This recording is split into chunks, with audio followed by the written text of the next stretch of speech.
पत्नी बेटी के हत्यारे को आजीवन कारावास, मकान मालिक समेत 3 गवाह मुकरे, हथियार और खून के धब्बों ने दिलाई सजा। हरियाणा के हिसार में आजाद नगर के अमर इनक्लेव में किराए के मकान पर रहने वाले धोबी निवासी श्रवण कुमार ने अपनी पत्नी सरला और बेटी पूजा की कापा के वार से बेरहमी की हत्या कर दी थी। इस मामले में चश्मदीद गवाह मकान मालिक सहित 3 अपनी गवाही से मुकर गए, लेकिन अदालत ने परिस्थिति जनीय साक्ष्यों, कापा, लोहे के पाइप पर आरोपी के कपड़ों पर लगे खून के धब्बों को देखते हुए आरोपी को दोषी करार दिया था। मंगलवार को दोषी को आजीवन कारावास की सजा सुनाई। इस मामले में कुल 16 व्यक्तियों की गवाही दर्ज करवाई गई। इनमें 11 पुलिस कर्मचारी थे। अदालत में गवाहियों के दौरान मुख्य गवाह मकान मालिक विनोद के अलावा ईश्वर और हरपाल अपने बयानों से मुकर गए। बता दें कि दिल दहला देने वाली घटना के बाद 21 दिसंबर 2019 को जब आजाद नगर थाना पुलिस ने आरोपी श्रवण कुमार को गिरफ्तार कर पूछताछ की तो उसने कबूल किया कि पत्नी व बेटी के तानों से परेशान होकर उसने यह हत्या की है। उसने बताया कि 20 साल पहले मेरी शादी जिला दादरी के खेरी बुरा की रहने वाली सरला के साथ हुई थी। शादी के बाद पत्नी ने बेटी पूजा और बेटे मंजीत को जन्म दिया। 10 से 12 साल तक सब कुछ सही चलता रहा।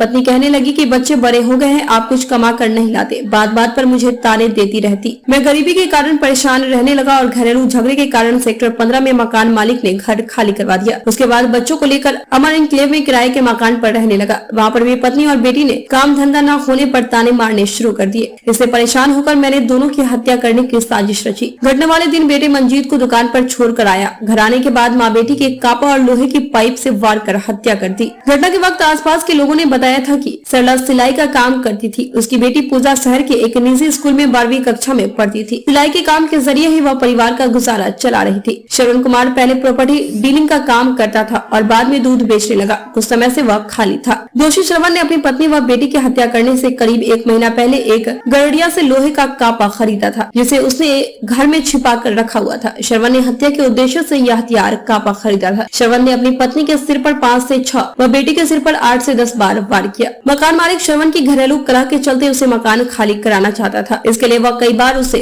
टोक चुका था। श्रवण ने पास में ही किराए का दूसरा मकान भी देखा था। उस दिन बाद उसे शिफ्ट होना था। इस मामले में हत्या के दोषी श्रवण ने खुद पुलिस को सूचना दी थी। जब पुलिस मौके पर पहुंची तो वहां पर मौजूद था। पुलिस ने मौके से ही गिरफ्तार कर लिया था।